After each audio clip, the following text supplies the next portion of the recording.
Assalamualaikum warahmatullahi wabarakatuh. Selamat datang di channel Threadline Stories. Kali ini ada sebuah cerita horor di mana ada seorang perempuan yang bersuamikan genderuwo.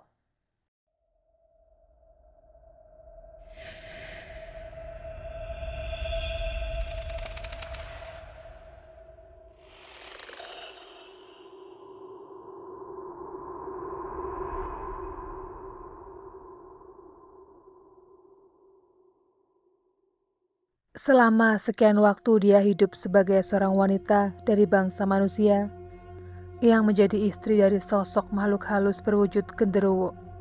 Bagaimanakah kisah ini bisa terjadi? Apa pula yang menjadi penyebab sampai dia harus rela menjadi istri genderuwo? Pada tahun 99, aku merantau ke Jakarta. Di kota metropolitan ini, aku bekerja sebagai guru sekolah dasar. Aku merasa senang bekerja di Jakarta karena gaji yang kuterima cukup besar. Sebelumnya, aku memang sudah bekerja di kota kelahiranku, Yogyakarta. Namun di kotaku itu, gaji yang kuterima sangatlah kecil. Karena sebab itulah kuputuskan untuk merantau. Di samping mengajar, aku juga memberi les privat. Uang dari hasil les privat semakin menambah tebal kantongku. Hal inilah yang membuatku mencoba terus bertahan di Jakarta. Aku tidak menyadari kalau kepergianku meninggalkan duka dan kekhawatiran yang mendalam pada kedua orang tuaku yang masih tinggal di Jogja. Setiap hari mereka mengkhawatirkan keadaanku. Hal ini dapat dimaklumi karena aku adalah bungsu dari 3 bersaudara. Ditambah lagi, aku satu-satunya anak perempuan dalam keluargaku. Tahun 2000 saat aku pulang kampung, aku berkenalan dengan seorang paranormal. Perkenalanku itu lewat perantaraan seorang teman. Menurut temanku, paranormal itu ahli dalam mengobati penyakit kanker. Mengingat ibuku mengidap kanker, aku mengundang paranormal itu untuk datang ke rumah. Menurut diagnosis si paranormal, kanker yang diderita ibuku bukanlah penyakit yang sewajarnya, melainkan akibat guna-guna. Karena itulah pengobatannya tidak bisa hanya 1 kali, namun harus bertahap dan rutin. Karena aku sangat menginginkan kesembuhan ibuku, maka aku dan ibuku berjanji untuk ke rumah paranormal itu pada pertemuan berikutnya. Suatu hari, aku dan ibuku memang datang ke rumah paranormal itu. Ibuku lalu diberi air guna mengobati kankernya. Selesai pengobatan ibuku, kami mengobrol ala kadarnya. Ibuku lalu mengutarakan kecemasannya terhadap diriku yang tinggal di perantauan. Ibu meminta kepada si paranormal itu untuk memagari diriku supaya terlindung dari segala macam mara bahaya. Coba aku lihat cincin yang kamu pakai itu, kata si paranormal sambil menunjuk cincin yang kupakai. Cincin itu kuserahkan. Kemudian, paranormal itu mengetuk-ngetuk batu cincin sambil komat kamit. Aku tidak tahu untuk apa dia melakukan itu. Kalau nanti kamu sudah bersuami, cincin itu jangan kamu pakai, terutama kalau kamu sedang berhubungan badan, kata si paranormal itu setelah menyerahkan cincin itu kepadaku. Mengapa, Pak? Tanyaku heran bercampur penasaran. Kamu pasti akan merasa tidak nyaman dan kesakitan, kata paranormal itu. Aku tidak tahu maksud paranormal itu karena aku belum menikah. Tapi aku tidak bertanya lebih lanjut. Pikirku, mungkin aku baru tahu kalau sudah menikah. Dan karena desakan ibuku, dalam kesempatan ini juga, tubuhku diisi kekuatan gaib oleh si paranormal. Maksudnya yang terutama agar aku cepat mendapatkan jodoh. Karena ibu memang sangat ingin menimang cucu dariku. Meskipun agak keberatan, tapi aku tidak bisa menolak keinginan ibu. Karena itulah aku menurut saja. Sesampainya di Jakarta, aku tidak merasakan perubahan apa-apa dalam diriku. Namun, orang-orang di sekelilingku sepertinya melihat ada perbedaan dengan diriku. Ada yang mengatakan kalau aku terlihat lebih muda, lebih menarik, bahkan ada yang mengatakan kalau aku menimbulkan gairah tersendiri bagi para pria. Sebenarnya aku merasa heran dengan cara teman-teman memandangku. Namun, aku tidak begitu mempedulikannya. Hanya saja, aku terkejut ketika salah seorang temanku yang tahu ilmu kebatinan mengatakan kalau ada yang tidak beres dengan diriku. Katanya, ada pancaran sinar yang membuat orang terpesona jika melihat diriku.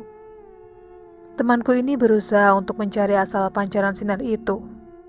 Menurutnya, pancaran sinar itu berasal dari cincin yang kupakai. Namun aku tidak begitu mempercayainya. Seiring dengan itu, dalam kehidupanku terjadi perubahan yang luar biasa. Meskipun kala itu aku belum menyadarinya. Hidupku terasa lebih mudah. Iya, aku mudah mendapatkan uang, mendapatkan teman, dan aku juga selalu mudah mewujudkan semua keinginanku. Rasanya jalan hidupku menjadi lebih enak. Berbeda dengan ketika aku belum ke rumah paranormal itu. Aku harus bekerja keras untuk mendapatkan uang. Namun setelah cincin itu diisi, uang seakan datang sendiri. Bahkan beberapa orang tua murid sering memberikan uang kepadaku. Entah apa tujuannya. Murid-murid lesku bertambah. Aku juga diminta untuk memimpin sebuah lembaga les privat yang gajinya menggiurkan. Tanpa kusadari, seiring dengan semakin tebalnya kocekku, aku pun berubah. Aku menjadi sombong. Aku juga menjadi manusia pendusta. Aku merasa sangat senang jika ada orang menderita. Kekacauan demi kekacauan aku ciptakan. Entah kenapa, aku tidak tahu. Tiba-tiba, ada dorongan kuat yang membuat diriku seperti itu. Aku senang mengadu domba antar teman. Aku senang memperuncing masalah jika ada perselisihan paham di kalangan rekan kerjaku. Aku juga menjadi pemalas. Dan untuk menutupi belang diriku, aku sering berbohong. Kebohongan demi kebohongan aku ciptakan agar orang bersimpati kepadaku. Usahaku berhasil. Aku selalu menang dalam setiap pertempuran. Ketika keadaan sudah sangat genting di tempat aku bekerja, aku mulai merasakan kegelisahan yang luar biasa. Aku merasa sudah banyak berbuat salah. Oleh karena itulah, aku merasa lebih baik untuk hengkang.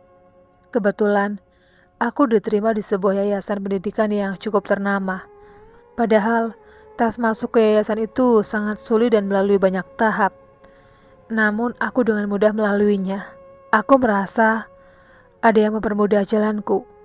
Jadilah aku sebagai pendidik di salah satu cabang yayasan itu. Di sini aku juga mendapatkan banyak kemudahan. Uang yang kuterima semakin banyak. Sayang, aku terlena. Kebiasaanku untuk berbohong menutupi kesalahan demi kesalahan. Karena kemalasanku mengerjakan tugas dan mengajar, semakin kerap kulakukan. 1 tahun masa percobaan kujalani dengan mulus. Aku bernafas lega. Tapi, aku masih harus menjalani masa percobaan 1 tahun lagi. Tahun kedua masa percobaan, aku mulai mengalami banyak masalah. Dari masalah murid, orang tua murid, rekan kerja, sampai pimpinan sekolah. Masalah-masalah itu silih berganti menghinggapiku. Aku menjadi kacau. Hidupku terasa tidak karuan. Aku merasa asing dengan diriku sendiri. Desember tahun 2002, hidupku semakin dibayangi kegelisahan. Aku diberikan surat peringatan oleh kepala sekolah karena kinerjaku yang buruk. Aku menjadi gelisah dan kebingungan. Aku merasa kalau orang-orang sudah mulai mencium kebohonganku.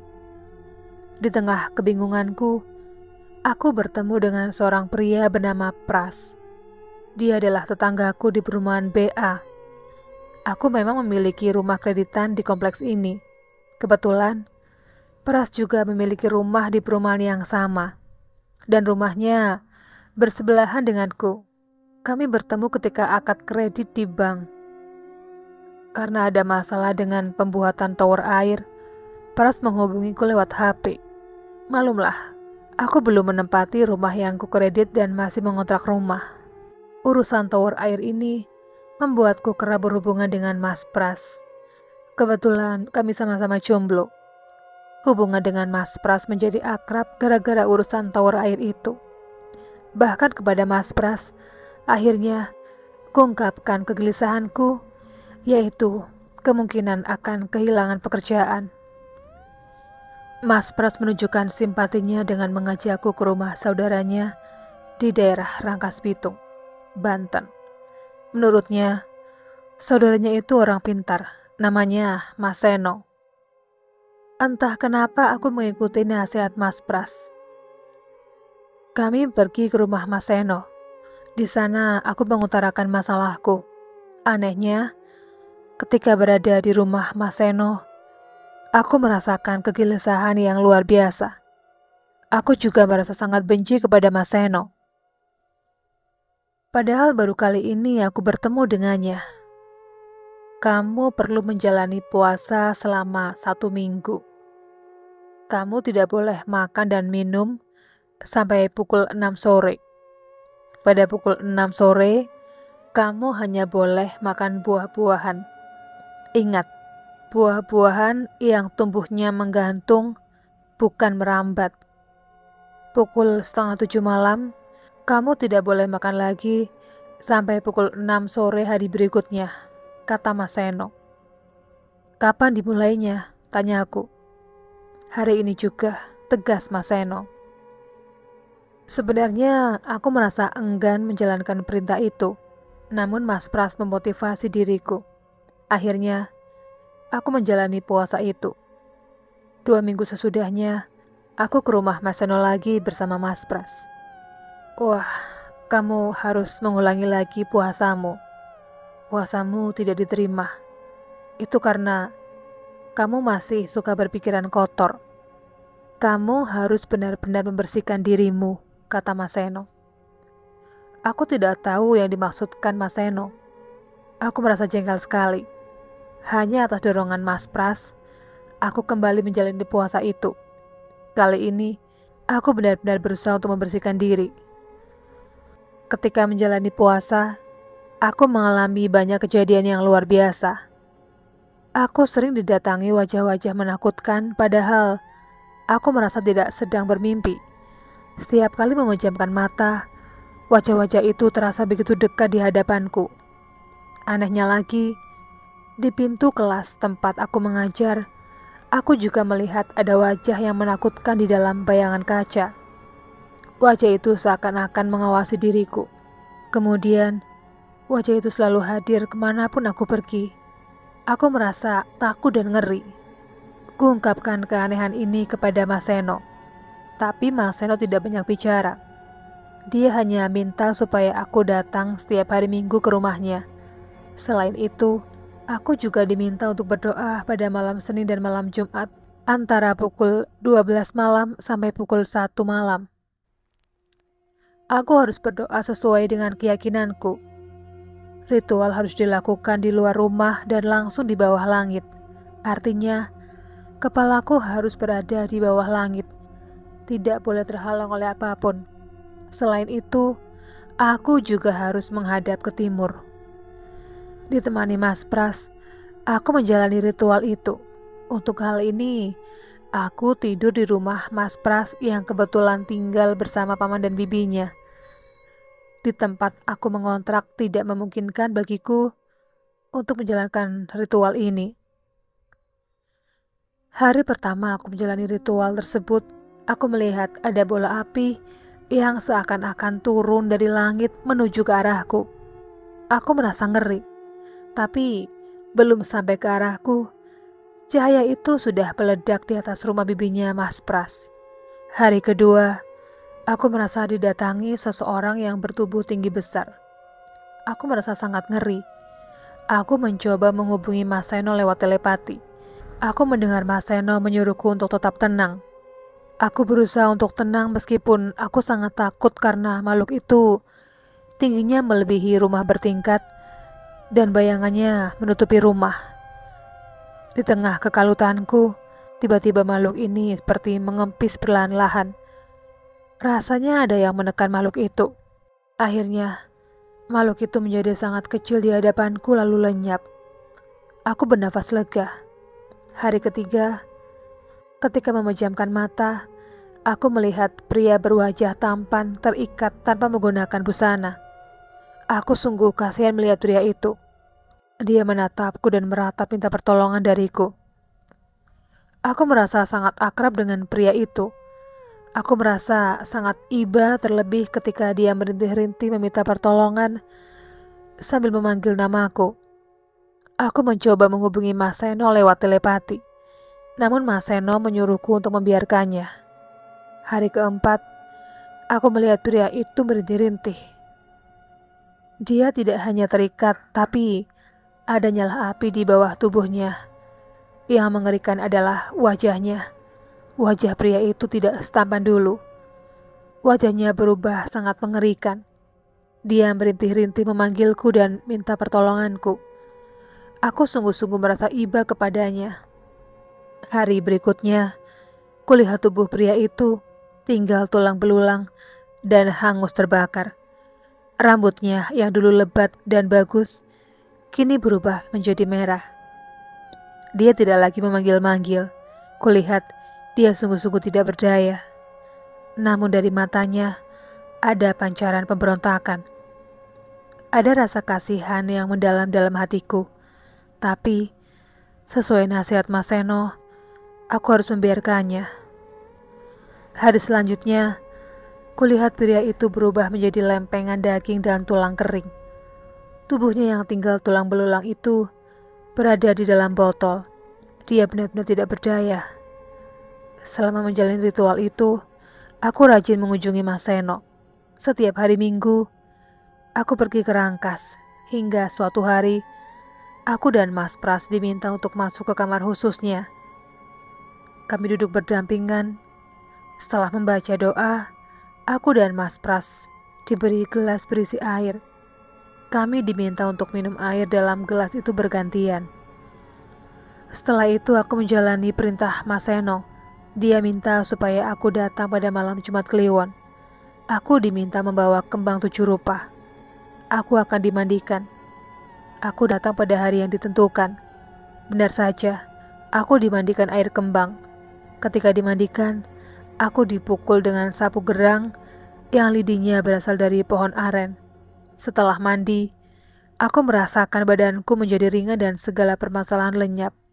Pada malam itu, aku diajak untuk berbincang-bincang dengan beberapa orang yang hadir di rumah Mas Seno. Setelah sekian lama menolong orang, pekerjaan yang kurasa paling sulit adalah menggarap Siska ini, kata Mas Seno. Loh, memangnya ada apa denganku? Tanyaku heran dan penasaran. Ketika pertama melihatmu, aku tahu ada yang tidak beres dengan dirimu. Kakimu berbulu lebat, selain itu wajahmu kadang merah, ungu, dan biru. Kalau kamu tertawa terlihat mengerikan, kata Mas Seno. Iya Mas, kalau Siska tertawa aku juga merasa kalau bukan dia yang tertawa. Wajah Siska berubah mengerikan, timpal Mas Pras. Aku ingat, Mas Pras selalu mengatakan itu setiap kali aku tertawa terbahak-bahak. Bahkan, Mas Pras juga sering melihat wajahku berubah menjadi hitam dan mengerikan. Aku hanya tertawa karena menganggap hal itu sebagai lelucon. Sebenarnya di alam sana, kamu sudah dikawani oleh genderuwo. Pria yang kamu lihat selama kamu berpuasa dan berdoa itu secara khusus sudah menganggap kamu sebagai istrinya. Di alam sana pun, para leluhur dari genderuwo itu sudah menganggap kamu sebagai bagian dari keluarganya. Kata Mas Seno menjelaskan. Dari mana genderuwo itu, Mas? Tanyaku keheranan. Genderuwo itu ada di dalam cincinmu, kata Mas Seno. Aku terperangah. Aku menjadi sadar. Aku ingat kalau selama ini merasa mempunyai orang yang selalu menjagaku. Aku juga selalu merasa sudah memiliki pendamping. Dalam bayanganku, selalu muncul pria tampan. Kalau malam, aku merasa ada yang membelai dan memelukku. Dalam benakku ada terlintas sebuah nama, yaitu Budi Prasetya. Entah dari mana nama itu, aku tidak tahu. Menurut Mas Seno, genderuwo itu selalu bergelayut di punggungku. Pantas saja, selama ini badanku menjadi bungkuk. Karena punggungku terasa sangat sakit. Aku sudah mencoba untuk pijat dan melakukan terapi, tapi sakit punggungku tidak kunjung sembuh. Setelah dimandikan oleh Mas Seno, punggungku menjadi sangat ringan dan aku tidak tampak bungkuk lagi. Untuk bisa memisahkan kamu dari genderuwo, kamu harus terlebih dahulu memiliki suami. Hal itu bisa menjadi alasan untuk melepaskan kamu dari pengaruh genderuwo itu. Karena itu, aku bilang pada genderuwo dan kerabatnya, kalau kamu sudah menjadi pasangan dari Pras, aku membela kamu karena Pras adalah saudaraku. Kerabat genderuwo tidak terima. Mereka menyerangku. Untunglah, kerabatmu di alam sana membantuku, terutama nenekmu, kata Mas Seno menjelaskan. Nenek? Tanya aku. Iya, sebelum kamu datang ke sini, nenekmu sudah di sini. Nenekmu lah yang minta kepadaku untuk menolongmu, kata Mas Seno. Mas Seno menyebutkan nama panggilan akrab nenekku. Aku terkejut. Aku belum pernah bercerita tentang nenekku kepadanya. Aku juga belum pernah memberitahu nama panggilan akrab nenekku. Tapi Mas Seno sudah tahu. Cinta genderuwo itu kepadamu sudah cinta mati. Baginya, kamu adalah istrinya. Karena itu, aku dianggap sebagai pengganggu. Perlu kerja keras untuk memisahkan dia dan dirimu. Aku sudah minta dengan baik-baik, tapi genderuwo itu tetap bersikeras. Karena itu, aku menggunakan kekerasan. Genderuwo itu terpaksa aku ikat karena dia melawan. Karena masih melawan, aku membakarnya. Dan karena masih melawan juga, aku memasukkannya ke dalam botol. Sekarang dia berada di sebuah goa yang tak mungkin ditembus oleh siapapun. Karena penjagaannya berlapis. Dia tidak akan mungkin mengganggu kamu lagi. Aku harus terus bekerja keras karena kerabatnya juga menyerangku. Maka aku minta bantuan kepada kerabatmu. Wah, benar-benar melelahkan, kata Mas Seno menjelaskan. Akhirnya, untuk memudahkan jalan memisahkan aku dan genderuwo itu, aku dinikahkan dengan Mas Pras. Di alam gaib sana, aku sudah resmi menjadi istri Mas Pras. Memang hubunganku dengan Mas Pras menjadi sangat dekat karena peristiwa ini. Aku sangat berterima kasih kepada Mas Pras dan Mas Seno. Aku terlepas dari belenggu yang tidak aku sadari. Aku menikah dengan Mas Pras pada bulan Juni tahun 2003 silam. Demikianlah kisah seorang perempuan yang tanpa dia sadari telah bersuamikan genderuwo. Buat kalian yang suka dengan channel ini, jangan lupa untuk menekan tombol subscribe-nya, tekan tombol loncengnya, supaya kalian tidak ketinggalan video terbaru dari channel ini. Sekian dulu video kali ini, jumpa lagi di video berikutnya. Assalamualaikum warahmatullahi wabarakatuh.